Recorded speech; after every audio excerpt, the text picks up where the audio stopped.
नमस्कार, मी प्रवीण जोशी. मंडळी, आज वैशाख शुद्ध षष्ठी सादर करीत आहोत ठाणे वार्ता. ठळक घडामोडी. महानगरपालिकेच्या पुराची सूचना देणाऱ्या सेन्सर्समुळे आपत्ती व्यवस्थापन होणार प्रभावी. एकलव्य विद्यार्थ्यांचा समता विचार प्रसारक संस्थेकडून होणार गौरव. आणि 75 वर्षीय आजोबांच्या पायाच्या तळव्यात घुसली विठ्ठल मूर्ती, शस्त्रक्रिया करून काढण्यात डॉक्टरांना आलं यश. या आणि इतर घडामोडी विस्तृतपणे पण काही क्षणातच. आमच्या फेसबुक पेज तसंच यूट्यूब चॅनल आणि संकेतस्थळाला सबस्क्राईब करायला मात्र विसरू नका. आपण पाहत आहात श्री स्थानक वाहिनी, ठाणे जिल्ह्याचं मुख्य व्यासपीठ. ठाणे वार्ता पहा श्री स्थानक वाहिनीवर. आता सकाळी 9:15 पासून रात्री 9:15 पर्यंत ठाणे वार्ता, ठाण्यातील पहिलं दृकश्राव्य माध्यम. ठाणे वार्ता आणि श्री स्थानक वाहिनीचं लाईव्ह स्ट्रीमिंग ठाणेवार्ता.com वरील लाईव्ह स्ट्रीमवर क्लिक करा आणि अगदी मोबाईलवरही ठाणे वार्ता श्री स्थानक वाहिनीचा आनंद लुटा. यासाठी आमचं ॲप डाउनलोड करा. ठाणे वार्ता पहा श्री स्थानक वाहिनीवर. आता सकाळी 9:15 पासून रात्री 9:15 पर्यंत ठाणे वार्ता, ठाण्यातील पहिलं दृकश्राव्य माध्यम. आपण पाहत आहात श्री स्थानक वाहिनी, ठाणे जिल्ह्याचं मुख्य व्यासपीठ. ठाणे महानगरपालिका क्षेत्रात येणाऱ्या संभाव्य पूर आणि पाणी साठण्याच्या घटना यांची आपत्ती व्यवस्थापन कक्ष आणि संबंधित यंत्रणा यांना आगाऊ सूचना देणाऱ्या 6 सेन्सर्सच्या देखभाल दुरुस्तीची कामं आता पूर्ण झाली आहेत. त्यामुळे संभाव्य आपत्तीचं व्यवस्थापन प्रभावीपणानं करणं शक्य होणार आहे. Thana college, Vrindavan pumping station, Saket pipeline, Mumbra स्मशानभूमी, हिरानंदानी स्टेक आणि गायमुख वॉटरफ्रंट या 6 ठिकाणी हे स्वयंचलित सेन्सर्स काही वर्षापासून कार्यरत आहेत. त्यांचा प्रभावीपणानं वापर करण्याची सूचना ठाणे पूर धोका नियंत्रण कृती आराखड्यात करण्यात आली आहे. ठाणे महानगरपालिकेसाठी council on energy, environment and water CEEW या वातावरण बदल क्षेत्रात काम करणाऱ्या संस्थेनं हा कृती आराखडा तयार केलाय. पावसाळा पूर्व आढावा बैठकीत या सेन्सरच्या स्थितीची चर्चा झाली होती. पावसाचं प्रमाण जास्त असल्यास त्याची सूचना या सेन्सर्सच्या माध्यमातून स्मार्ट सिटीच्या इंटिग्रेटेड कमांड अँड कंट्रोल सेंटरमध्ये तात्काळ दिली जाते. त्यानुसार मग संबंधित विभाग, प्रभाग समिती, आपत्ती व्यवस्थापन विभाग या सगळ्यांना त्याचा तातडीनं संदेश पाठवला जातो. त्यामुळे पूरस्थिती, पाणी साठणं इत्यादींचा सामना करणं यंत्रणेला शक्य होतं. अतिवृष्टीच्या काळात सखल भागात साठणारं पाणी, भरतीच्या काळात असताना पावसाच्या पाण्याला खाडीत जाण्यापासून होणारा अडथळा, महानगरपालिका क्षेत्रातील पर्जन्य जलवाहिन्यांचं जाळं, नाल्यातील कचऱ्याचा उपद्रव या सगळ्यामुळं वेगवेगळ्या भागात मोठ्या प्रमाणाचं नुकसान होतं. काही प्रसंगात जीवितहानी देखील होण्याची भीती असते. या सर्व स्थितीचा अभ्यास करून ही पूरसदृश परिस्थिती कशी हाताळायची, त्यावर नियंत्रण कसं मिळवायचं याचा कृती आराखडा तयार करण्यात येतोय. पुणे इथल्या कल्याणी नगर अपघाताच्या पार्श्वभूमीवर घोडबंदर रोड परिसरातील पब, बार आणि हॉटेल नियमानुसार बंद करण्यासाठी भरारी पथकांची नियुक्ती करावी. तसंच नियमांचं उल्लंघन करणारी हॉटेल्स सील करण्याची कारवाई देखील करावी, अशी मागणी भाजपाचे माजी गटनेते मनोहर डुंबरे यांनी पोलीस आयुक्त आशुष डुंबरे यांच्याकडे केली आहे. पुणे इथं अल्पवयीन मुलानं बेकायदेशीरपणे मद्यसेवन करून भरधाव वेगानं वाहन चालवल्यामुळे झालेल्या अपघातात 2 जणांचा मृत्यू झाल्याची दुर्दैवी घटना घडली. या घटनेनं समाजमन हेलावून गेलं. या पार्श्वभूमीवर राज्यातील शहरी भागात मध्यरात्री उशिरा मद्यपान करून भरधाव वेगानं वाहनं हाकणाऱ्या चालकांवरील कारवाईबरोबरच नियमबाह्य पद्धतीनं सुरू असलेले पब, बार आणि हॉटेलांकडेही लक्ष गेलं आहे. पुण्याप्रमाणेच ठाणे शहरातील घोडबंदर रोड परिसरात देखील रात्री उशिरापर्यंत पब, बार आणि हॉटेल्स सुरू असल्याच्या नागरिकांच्या तक्रारी आहेत. यापूर्वी मानपाडा इथल्या कोठारी कंपाऊंडमधील पब, हिरानंदानी मेडोज परिसरात मध्यरात्रीच्या सुमारास मद्यपी तरुणांमध्ये झालेली हाणामारी या घटना घडल्या आहेत. त्यामुळे भविष्यात पुणे इथल्या कल्याणी नगर अपघातासारखी दुर्घटना घडू नये यासाठी सतर्कता बाळगण्याची गरज आहे. याकडे माजी ज्येष्ठ नगरसेवक मनोहर डुंबरे यांनी लक्ष वेधलंय. राज्य सरकारच्या नियमानुसार घोडबंदर परिसरातील पब, बार आणि हॉटेल्स सुरू आहेत का याची भरारी पथकामार्फत तपासणी करण्याची मागणी नागरिकांकडून केली जाते।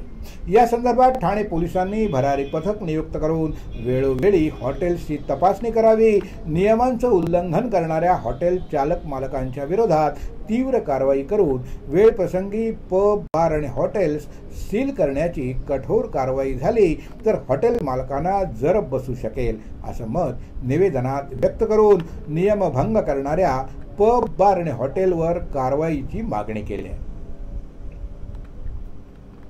10वीच्या परीक्षेत एकलव्य विद्यार्थ्यांना घवघवीत यश मिळालं असून समता विचार प्रसारक संस्थेकडून त्यांचा गौरव करण्यात येणार आहे।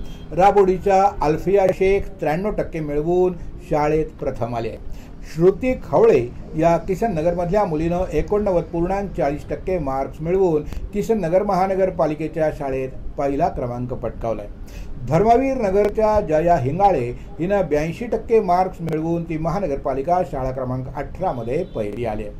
सावरकर नगर मध्ये आदित्य कुमार ठाकूरला 83% मार्क मिळाले आहेत आणि सावरकर नगर महानगरपालिकेच्या शाळेत तो प्रथम आला।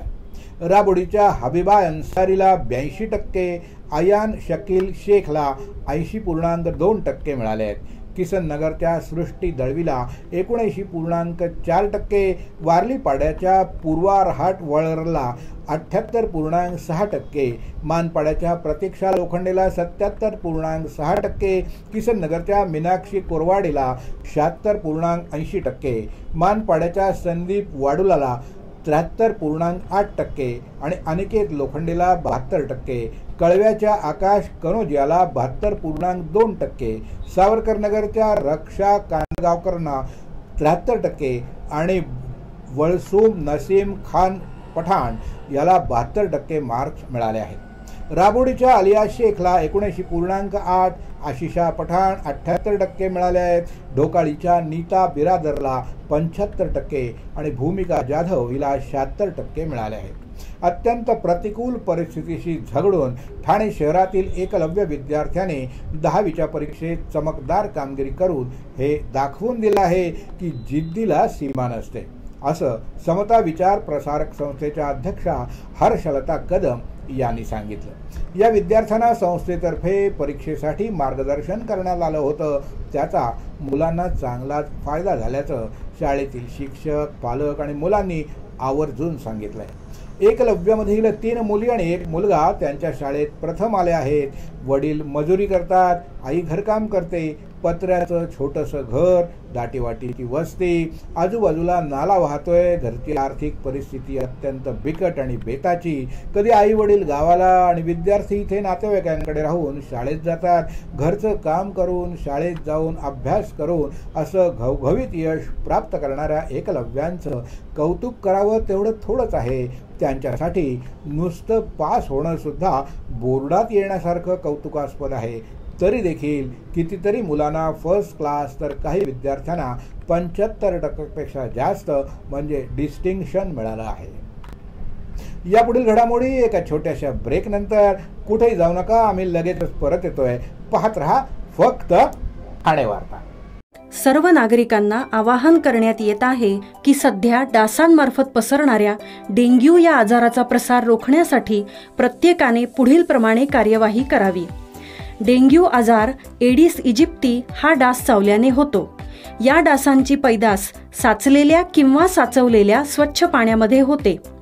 8 दिवसांपेक्षा जास्त दिवस पाणी उघडे व साचून राहिल्यास त्यात डास अंडी घालतात। अंड्यांच्या अळ्या तयार होऊन पुढे डास तयार होतात।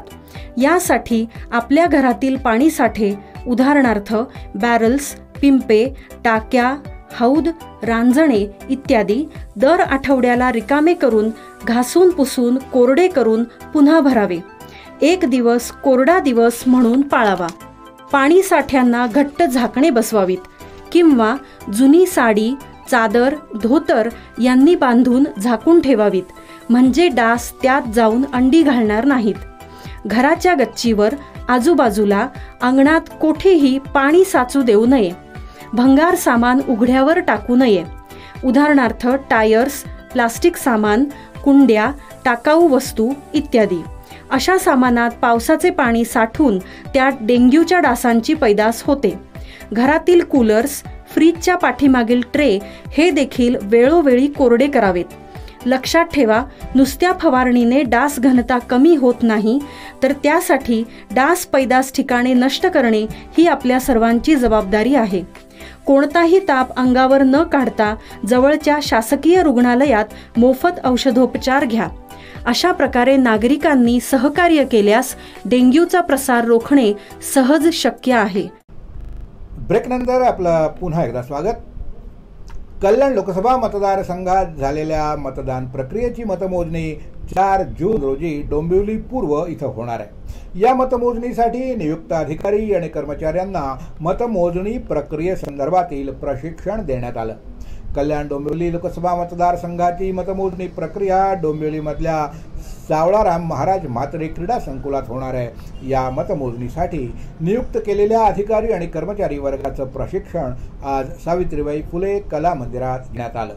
मतमोजणी केंद्रातील प्रवेशाचं स्थान यापासून मतमोजणी केंद्राची रचना, मतमोजणी टेबलांची रचना, पोस्टल बॅलेट्सची मतमोजणी आणि इतर मतमोजणी प्रक्रियेबाबत उपस्थित अधिकारी आणि कर्मचाऱ्यांना निवडणूक निर्णय अधिकारी सुषमा सातपुते यांनी अत्यंत उघवत्या आणि सुलभ शब्दात सादरीकरण आणि प्रात्यक्षिकाद्वारे माहिती देऊन मार्गदर्शन केलं. मतमोजणीच्या दिवशी सकाळी 7 वाजता सर्व नियुक्त अधिकारी आणि कर्मचारी यांनी मतमोजणी केंद्रात स्थानापन्न व्हावं. तसंच मतमोजणी केंद्रात मोबाईल बाळगण्यास सक्त मनाई आहे, अशा सूचना देखील सातपुते यांनी यावेळी दिल्या. यावेळी कल्याण लोकसभा मतदारसंघातील पदनिर्देशित अधिकारी वैशाली लभांते आणि 6 विधानसभा मतदारसंघाचे 6 निवडणूक निर्णय अधिकारी उपस्थित होते. 75 वर्षीय आजोबांच्या पायाच्या तळव्यात घुसलेली विठ्ठल मूर्ती शस्त्रक्रिया करून काढण्यात डॉक्टरांना यश आलंय. देवघरात साफसफाई करताना एका 75 वर्षीय आजोबा स्टूलावरून खाली पडले. त्यावेळी त्यांच्या पायाच्या तळव्यात काहीतरी घुसल्यानं जखम झाली. ही जखम भरल्यानंतर देखील 4 महिने झाल्यावर पाय दुखणं आणि सुजणं सुरूच राहिल्यानं डॉक्टरांनी MRI केल्यावर तळव्यात लोखंडी पट्टीसारखं काहीतरी असल्याचं त्यांना कळलं.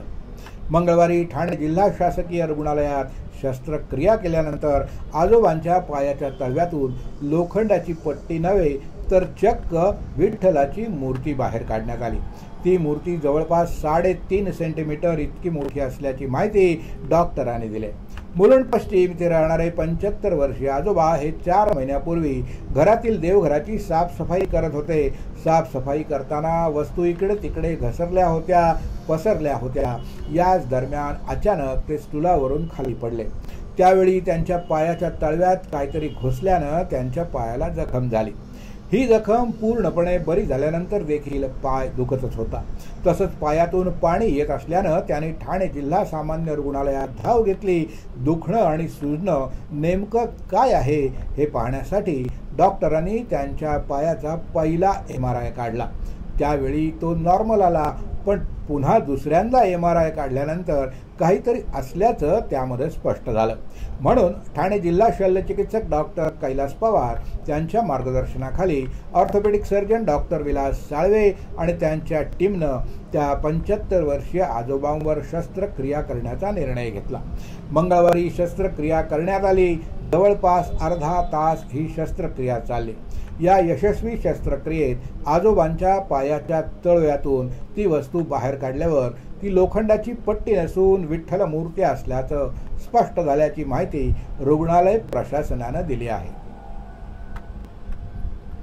महाड इथं डॉक्टर बाबासाहेब आंबेडकर यांचं छायाचित्र फाडून बाबासाहेबांचा अपमान करणाऱ्या जितेंद्र आव्हाड यांच्यावर फौजदारी गुन्हा दाखल करून त्यांना अटक करा अशी जाहीर मागणी मुख्यमंत्री एकनाथ शिंदे, उपमुख्यमंत्री आणि गृहमंत्री देवेंद्र फडणवीस यांच्याकडे केली आहे, अशी माहिती राष्ट्रवादी काँग्रेस पक्षाचे प्रदेश प्रवक्ते आनंद परांजपे आणि प्रदेश सरचिटणीस नजीब मुल्ला यांनी माध्यमांसमोर बोलताना व्यक्त केले. जितेंद्र आव्हाड हे डॉक्टर जितेंद्र आव्हाड नसून ते नकलाकार, नाटककार आणि नौटंकीकार जितेंद्र आव्हाड आहेत. आज परमपूज्य डॉक्टर बाबासाहेब आंबेडकर यांचे फोटो असलेलं पोस्टर त्याने फाडून टाकलं. त्यामुळं त्यांच्या मनात परमपूज्य डॉक्टर बाबासाहेब आंबेडकर यांच्याबद्दल किती श्रद्धा आणि निष्ठा आहे हे सगळ्यांना दिसून आलं. मनुस्मृतीचा विरोध राष्ट्रवादी काँग्रेस पार्टी करते. कुठल्याही परिस्थितीत मनुस्मृतीतले श्लोक पाठ्यपुस्तकात येणार नाहीत ही राष्ट्रवादी काँग्रेसची स्पष्ट भूमिका आहे. पण ज्यांना नाटकच करायची सवय आहे ते आंदोलन करायला महाडला गेले आणि आंदोलन करण्याच्या भरामध्ये परमपूज्य महामानव बोधिसत्व भारतरत्न विश्वरत्न डॉक्टर बाबासाहेब आंबेडकरांचा अपमान त्यांनी केला. जितेंद्र आव्हाड हे नाटककार आहेत. त्यांचं खाली डोकं वरती पाय अशी स्थिती झालेली आहे. मनुस्मृती जाळायला गेले आणि फाडून आले डॉक्टर बाबासाहेब आंबेडकरांचे फोटो. स्वतःला पुरोगामी म्हणायचं आणि असं कृत्य करायचं हे अत्यंत अशोभनीय आहे. आज त्यांचा खरा चेहरा जगासमोर आला आहे. यामुळं बाबासाहेबांच्या अवमान प्रकरणी जितेंद्र आव्हाड यांच्या विरोधात तातडीनं गुन्हा दाखल करून त्यांना अटक करावी अशी प्रतिक्रिया राष्ट्रवादी काँग्रेसचे प्रदेश सरचिटणीस नजीब मुल्ला यांनी यावेळी व्यक्त केली. तत्पूर्वी ठाणे राष्ट्रवादी काँग्रेसच्या वतीनं मध्यवर्ती कार्यालयासमोर डॉक्टर बाबासाहेब आंबेडकर यांचा अवमान करणाऱ्या जितेंद्र आव्हाड यांचा निषेध असो. मुर्दाबाद मुर्दाबाद जितेंद्र आव्हाड मुर्दाबाद. जितेंद्र आव्हाड यांचं करायचं काय, खाली डोकं वर पाय अशा प्रकारच्या अनेकविध घोषणा जितेंद्र आव्हाड यांच्या निषेधार्थ देण्यात आल्या. तसंच जितेंद्र आव्हाड यांचे फोटो पायदळी तुडवण्यात आले. फोटो फाडण्यात आले आणि फोटो जाळण्यात येऊन जितेंद्र आव्हाड यांचा निषेध करण्यात आला. ठाणे महानगरपालिका क्षेत्रात नाले सफाईची कामं अत्यंत वेगानं सुरू आहेत. ही कामं 31 मे पर्यंत पूर्ण करण्याचा निर्धार पाहणी दरम्यान महानगरपालिका आयुक्त सौरभ राव यांनी व्यक्त केला. या पाहणी दौऱ्यात प्रथम आनंदनगर मधल्या नाले सफाईचं काम आयुक्त राव यांनी पाहिलं. या नाल्याचा काही भाग मुंबई महानगरपालिकेच्या हद्दीत येतो. त्यांच्याशी समन्वय साधून तिथल्या नाले सफाईचं काम होत असल्याची माहिती यावेळी देण्यात आली. त्यानंतर रेल्वे मार्गाखालून जाणाऱ्या ज्ञानसाधना महाविद्यालयाच्या मागे असलेल्या नाल्याची सफाईचं काम आयुक्त राव यांनी पाहिलं. या नाल्यातून मोठ्या प्रमाणावर गाळ काढण्यात आलाय. रेल्वे मार्गाखाली असलेल्या भागातून सफाई करणं आव्हानात्मक असलं तरी ते काम व्यवस्थित केलं जातं अशी सूचना यावेळी आयुक्त राव यांनी केली. त्यानंतर वर्तकनगरमधल्या दोस्ती शेजारील नाला, महात्मा फुले नगर इथला नाला आणि कोरम मॉल लगतचा नाला याची देखील पाहणी आयुक्त राव यांनी केली. कोरम मॉल लगतच्या नाल्याचा मोठा भाग पूर्व द्रुतगती महामार्ग इथे जोडला जातो. तिथं देखील व्यवस्थित सफाई केली जाईल याची दक्षता घेण्याचे निर्देश आयुक्तांनी यावेळी दिले. आपण पाहत आहात श्री स्थानक वाहिनी, ठाणे जिल्ह्याचं मुख्य व्यासपीठ. ठाणे वार्ता पहा श्री स्थानक वाहिनीवर. आता सकाळी 9:15 पासून रात्री 9:15 पर्यंत ठाणे वार्ता, ठाण्यातील पहिलं दृकश्राव्य माध्यम. ठाणे वार्ता आणि श्री स्थानक वाहिनीचं लाईव्ह स्ट्रीमिंग ठाणेवार्ता.com वरील लाईव्ह स्ट्रीमवर क्लिक करा आणि अगदी मोबाईलवरही ठाणे वार्ता श्री स्थानक वाहिनीचा आनंद लुटा. यासाठी आमचं ॲप डाउनलोड करा. ठाणे वार्ता पहा श्री स्थानक वाहिनीवर.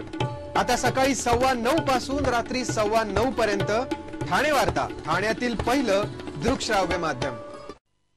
आपण पाहत आहात श्री स्थानक वाहिनी, ठाणे जिल्ह्याचं मुख्य व्यासपीठ.